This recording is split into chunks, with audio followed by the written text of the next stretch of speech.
one of the things that we need to reckon with that goes into human behavior is the force of guilt and shame. That propels people to do some very bizarre things, guilt and shame. And that's where psychology has spent so much time, and should, to figure out why people do things. I believe that people that are involved in behavior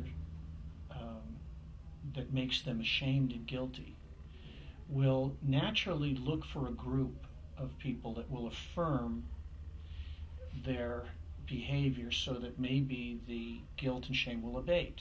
I mean, it makes sense. You know,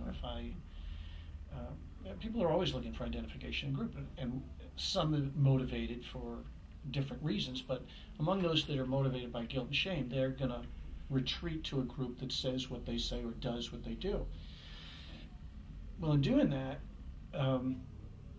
I believe the homosexual community has had two ways of dealing with guilt and shame.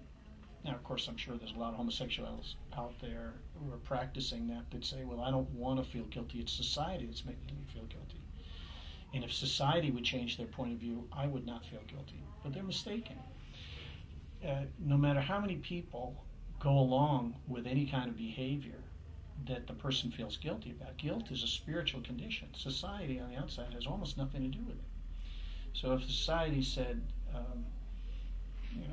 something that is inherently evil is okay, people are still going to be troubled by it.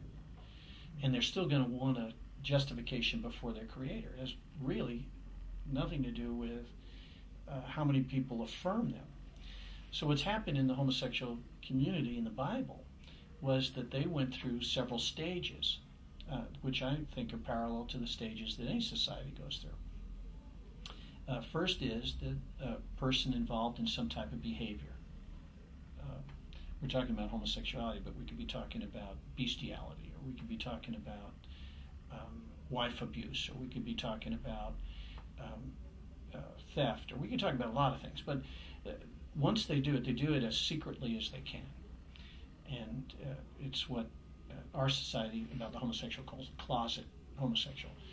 And he makes his homosexual contacts and he keeps it from everybody in denial, denies it, and so on, lives a life covered up. Then the second stage that the Bible indicates is that they move to the stage of looking for a group where they can identify.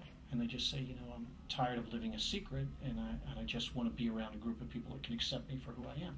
That's perfectly understandable. So the next stage is little groups that form in society. In the homosexual, it might be communities. And by the way, they've been around for a long time. I remember as a child, there was a gay community near where we lived. People knew that in different places.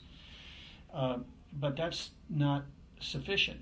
Then the person may feel that there's something more about it, so he goes to the third stage and he says, well, I think that I'm so troubled by the guilt because those people out there don't accept me.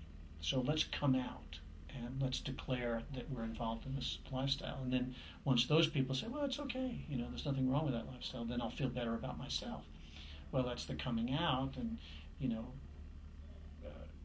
gay pride parades or whatever it is, we're out there, and then that's done.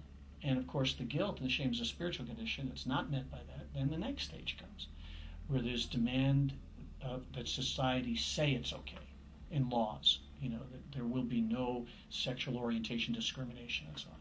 Well, all those stages we've gone through in our society today. But the last stage is what happened in the book of Genesis in a community called Sodom, from where we get the word sodomy, of course. And this was that outsiders came in and they would not participate in the sin. And the whole community came and demanded that these outsiders actually participate in it. And that's where societies experience a meltdown. It isn't going to be enough that people say it's okay, because that won't deal with the guilt. It isn't enough that I keep it a secret. And all those other stages never satisfy it. They can't, because it's an internal spiritual condition. So then they will push for the last stage, which of course won't help them either. But they will say, if you really thought it was okay, you would do it as well. And that's what happened in in the community of Sodom, and that was the end of the society. So you think it could go that far in America? I think there are people very actively saying, if you really thought it was okay, you would do it. And that follows on the heel of the don't judge it unless you try it, a philosophy which became very prevalent in the 60s about drug taking and so on. But it's definitely actively being pursued in our society today.